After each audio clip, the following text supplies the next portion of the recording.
Hey, what's up, you guys? So it's been a week since I've been here. I just got to the shop and it's freezing cold outside. 1 week. Today I brought the 100 series Land Cruiser.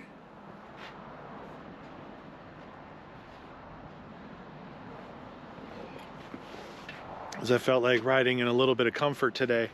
So it's not much above freezing. It rained yesterday, freezing rain, but it's really windy out, so it's like that chill that cuts right through you. But I got a this is one of those like really light duty carburetor rebuild kits here. I got 2 of the these struts to hold up the back on Amazon. There was like 30 bucks, good reviews. And then I got this.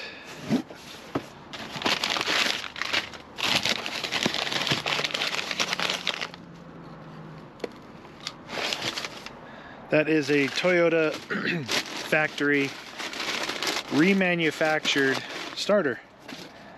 As well as I got what's in here. I'll show you this inside. It's the stainless steel battery tray. And man, what a good thing this was. I kind of excited to pass this on to you. So it's all stainless steel. And you, with this piece here, you can actually order what type of battery you're going to use. Like I ordered it for the Odyssey series, that 34 Odyssey. And it's stainless steel. It was 80 bucks. So for a factory one, it's 150 bucks used and up. So I got a stainless steel one for 80 bucks. And it's like, I think the guy builds it himself. His website is like, you know, not very good, as cheap as you can kind of put it up, but PayPal, and it was at my house in, I don't know, 2 days, and it came from Reno, Nevada. So get inside and get set up.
I'm in the middle of pulling out the interior, pulled out the seats. Now I took out the trim around the doors.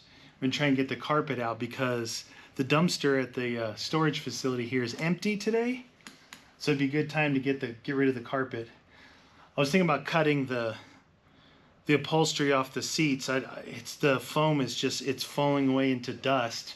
So I don't know if I'm actually gonna do that, but I got these from liftsupportsdepot.com. They're on Amazon, and they're in Carlsbad, California.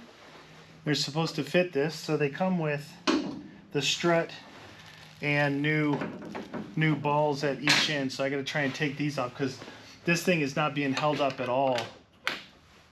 Let's see if we can get this out.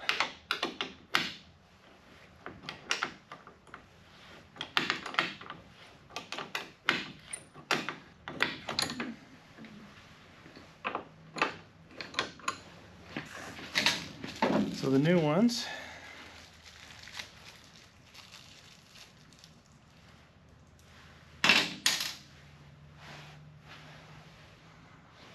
got a washer and the ball.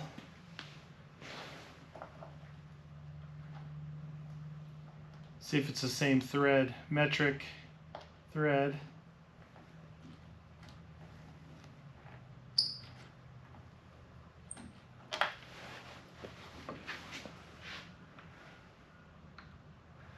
Oh yeah, so someone did put blue Loctite on these. Looks like the same thread. So there's a little bit of Loctite goo in there. It was actually a 13 to go back on with them. I was able to go back on with a socket because they weren't attached. So I got both sides off, the 4 new balls put on there.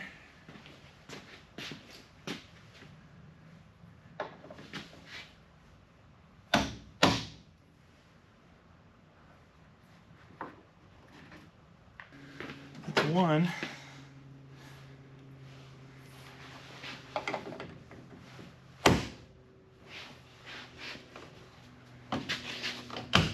It's easier when you have 2 hands.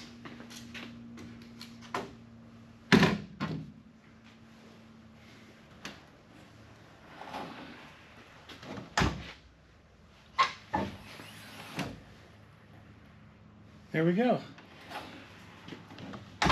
I did this mainly because I want to put my work lights right here.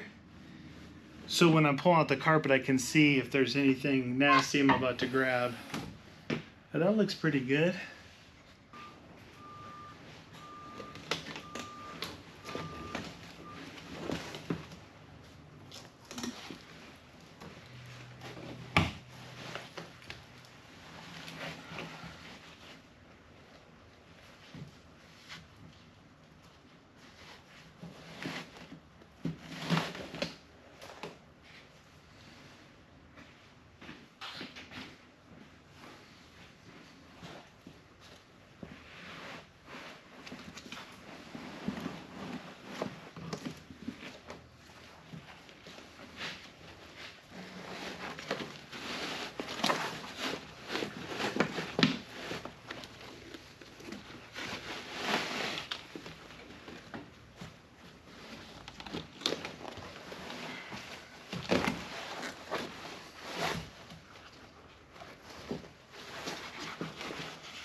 So it's the next day, I'm back out.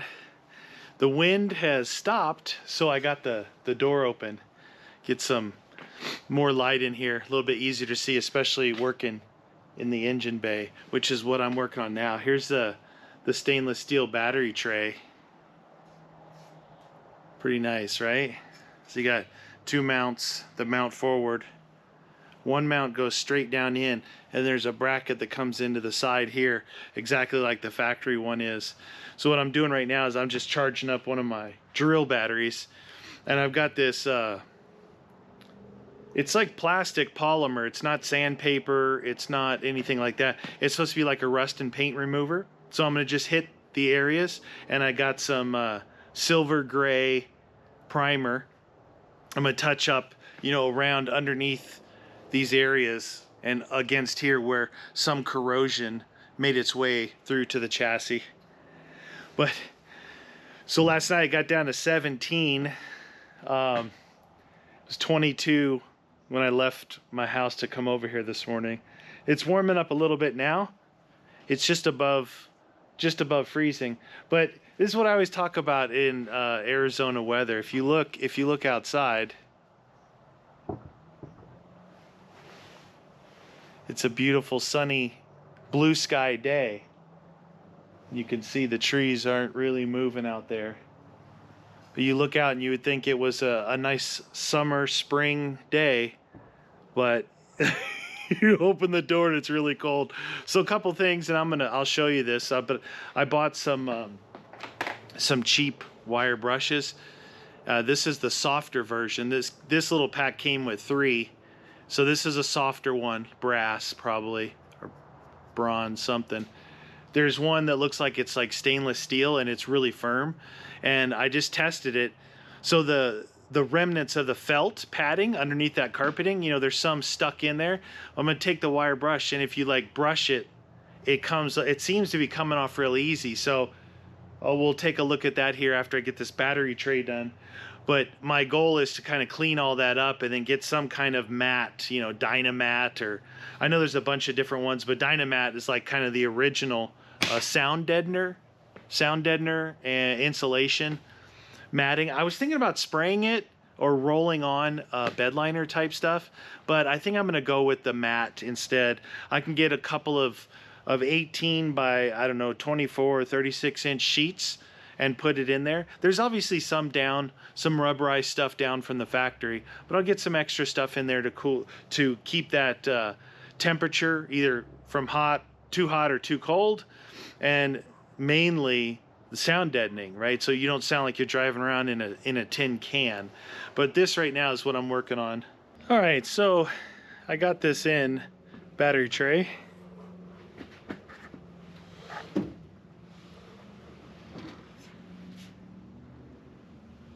All stainless steel.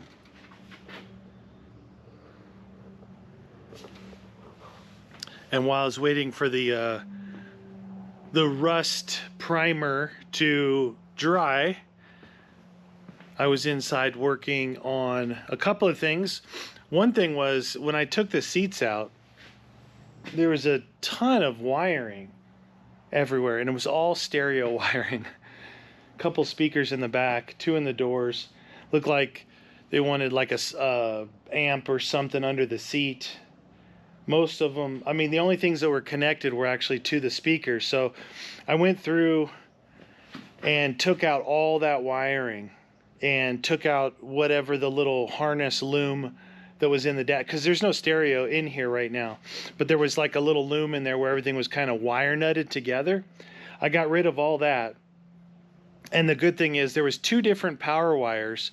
One big one, about an 8 gauge, that was just under the seat going up straight to the battery with a fuse.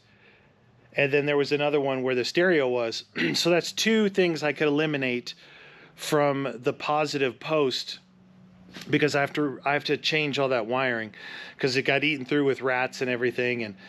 And eliminating any wires that aren't factory is the best. So I got rid of all that. Plus, you can see here, there's still that felt down there, but I got most of it out, most of it everywhere.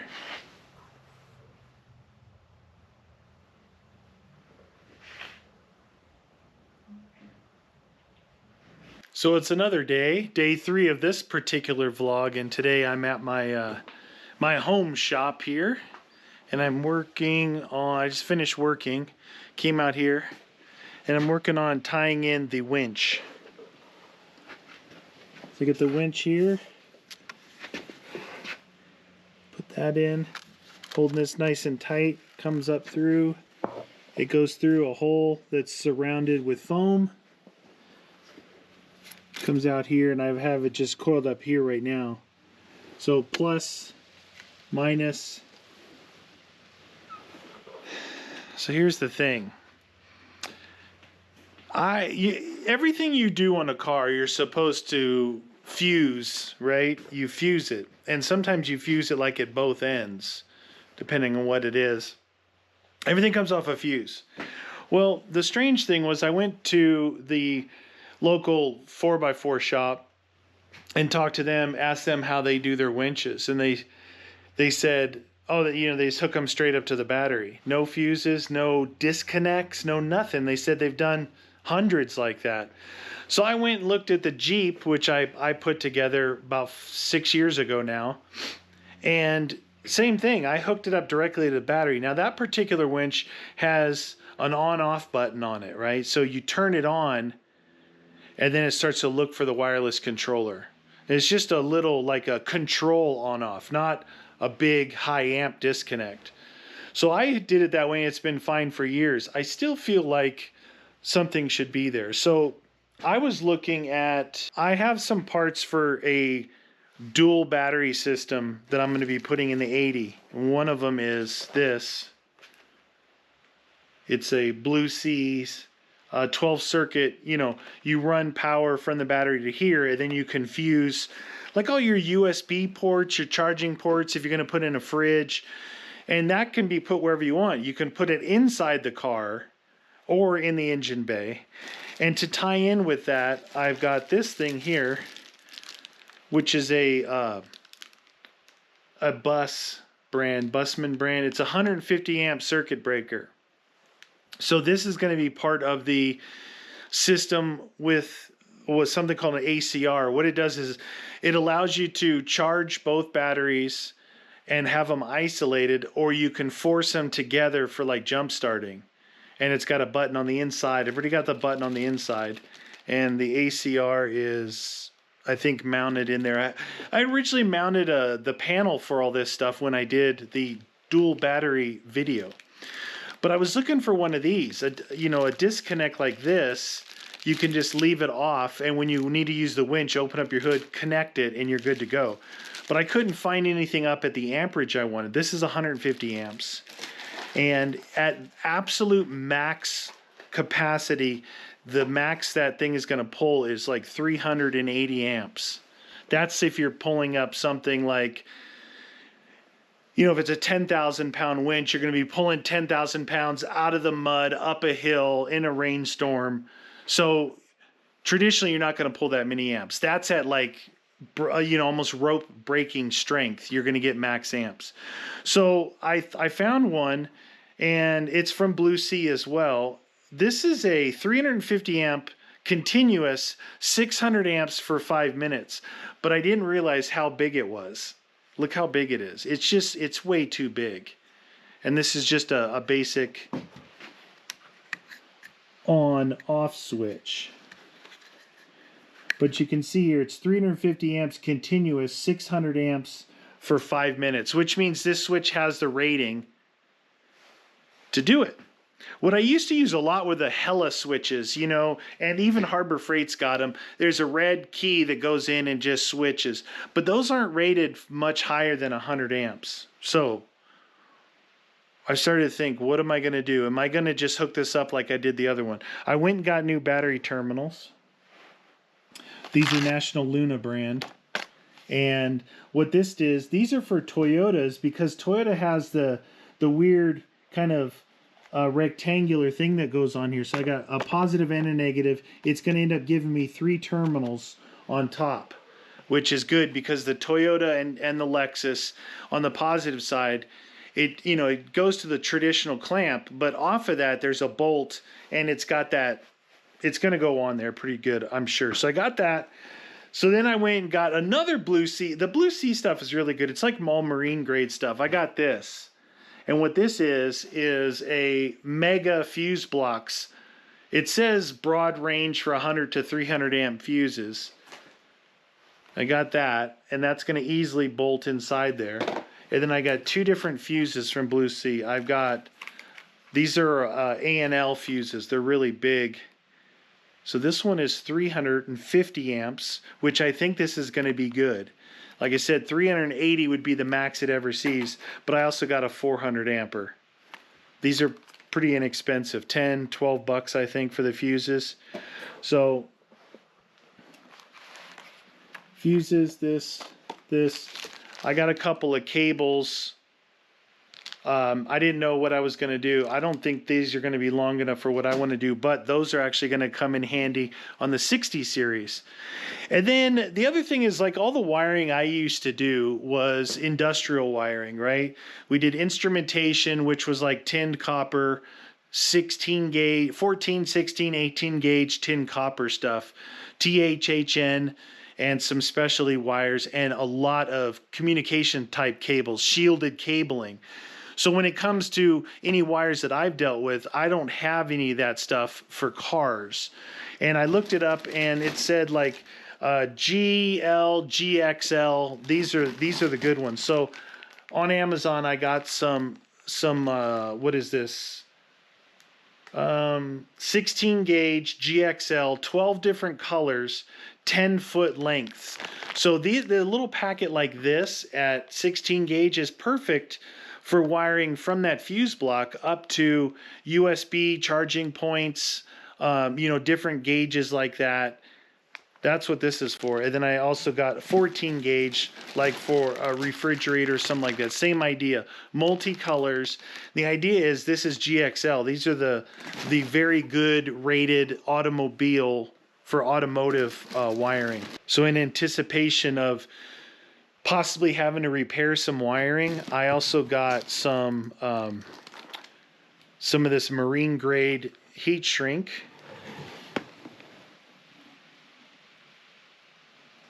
And it's adhesive lined, so when you heat it up, it seals the ends. So there's some heat shrink there. There's some heat shrink there.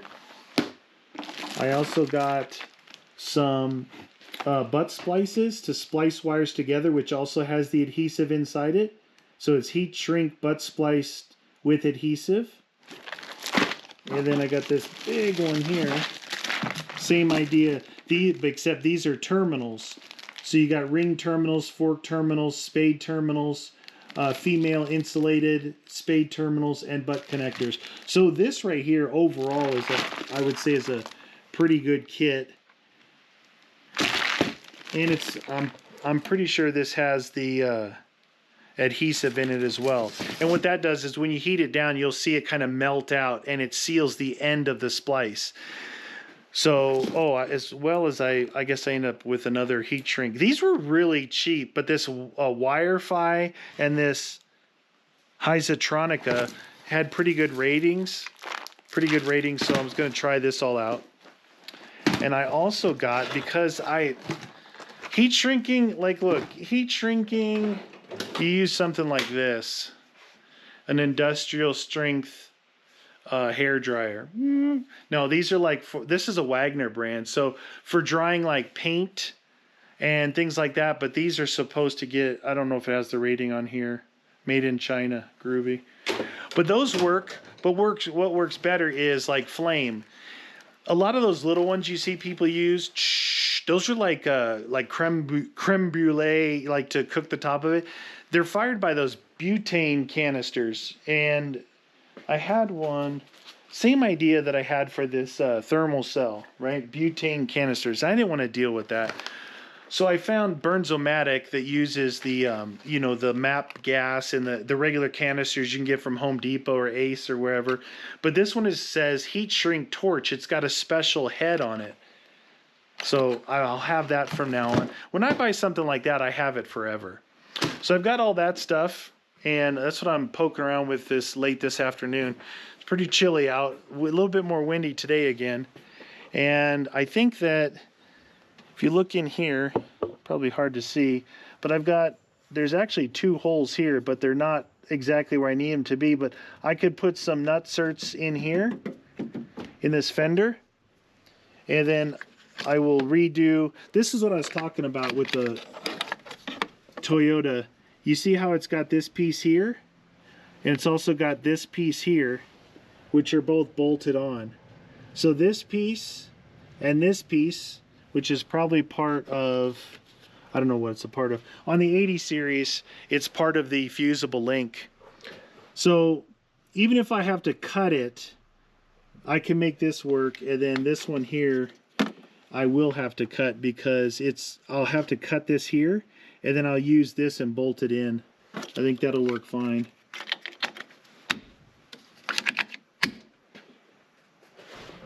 I have been looking into batteries. I have a local battery and bulb store. It's a pretty cool little, store. Small, but they carry diehard. They carry the excess power, which is that one of those really good batteries I was talking about. They also have Odyssey and Optima. They have all of them. So I either wanted the excess power or the Odyssey. And the excess power being now that's part of Enersys, part of the same thing as Odyssey. It looks like the 3478 battery is exactly the same shape. So either one will work. But that's what I'm working on today. But that's going to do it for me. Hope you guys enjoyed like 3 different days, 2 different vehicles, some different stuff, little vlog action. I'm just kind of getting used to the cold. You know, it just started getting cold. So I got to make sure I'm layered up and get out and start doing some cooking outdoors. That's going to be fun. I have some cool ideas, but I don't know if I'm biting off more than I can chew. No pun intended, biting off. Anyway, you guys, thanks for hanging out. We'll see you in the next video.